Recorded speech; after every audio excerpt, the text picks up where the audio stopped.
adduunka maanta la joogo laguma kala sarreeyo xoog qabiil amba hanti badan balse waxaa lagu kala sarreeyaa aqoon iyo cilmi. Cilmigu waa iftiinka ka saara bini'aadanka mugdiga jahliga, waana jidka kaliya ee lagu gaaro horumar dhab ah oo waara. Qof aan cilmi lahayn wuxuu la mid yahay qof soconaya habeen madow oo mugdi ah oo aan lahayn iftiin uu ku hirto, halka qofka cilmiga lihi uu la mid yahay qof ilays haysta oo jidkiisa ku arko. sidaas daraaddeed cilmigu ma aha kaliya wax la barto ee waa awood, waana sharaf, waana badbaado nololeed. hore ayuu yiri mid saalixiintii salafkii ka mid yahay العلم يبني بيتا لا عماد له والجهل يهدم بيت العز والشرف.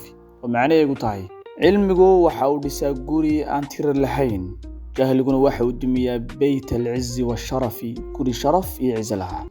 موضوعنا ما توحي نكو إيجنا فايدوين كعلمه لي هاي قفك يبل شدبه.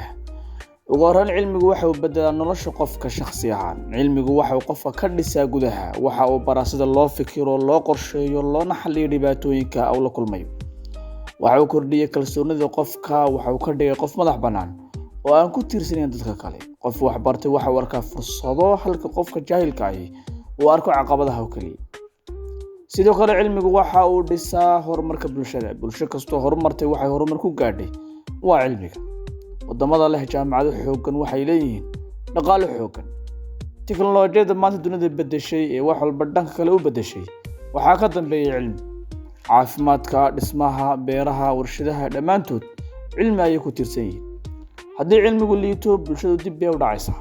sidoo kale cilmigu waxa uu la dagaalamaa faqrigu inta badan waxa uu ka dhashaa aqoon la'aan iyo jahli.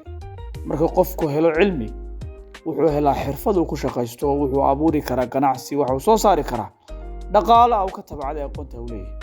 wuxuu noqon karaa qof wax soo saar leh. sidaa daraaddeed cilmigu waa hubka ugu weyn ee saboolnimada lagaga adkaan karo. sidoo kale cilmigu wuxuu hagaajiyaa akhlaaqda, qiyamka iyo dhaqanka bini'aadanka. cilmigu si dhab ah qofku wuxuu baraa xushmad, dulqaad iyo garasho sax.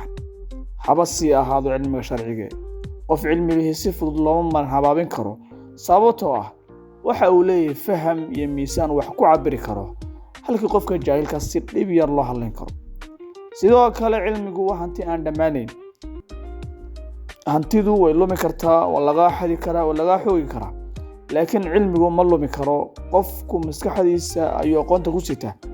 qofka maskaxdiisa aqoonta ku jirta waxa uu ku wataa maskaxdiisa cid ka qaadan kartaa ma jirto. meel walba uu tagan kaga faa'iideysan karo. ugu dambeyntii muhiimadda cilmiga lama soo koobi karo, mowduuciyo muuqaal keliyana laguma soo afmeeri karo.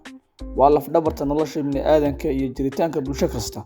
haddii aad rabto mustaqbal ifaya, waa inaad qiimaysaa waxbarashada, barataa cilmi faa'iido leh, kana shaqaysaa faafinta aqoonta. cilmigu waa iftiin, qofkii qaata noloshiisa waa iftiiminaya. intaan mowduuca mid lamida ku kulmi doono nabad iyo asalaamu calaykum waraxmatullaahi wabarakaatu.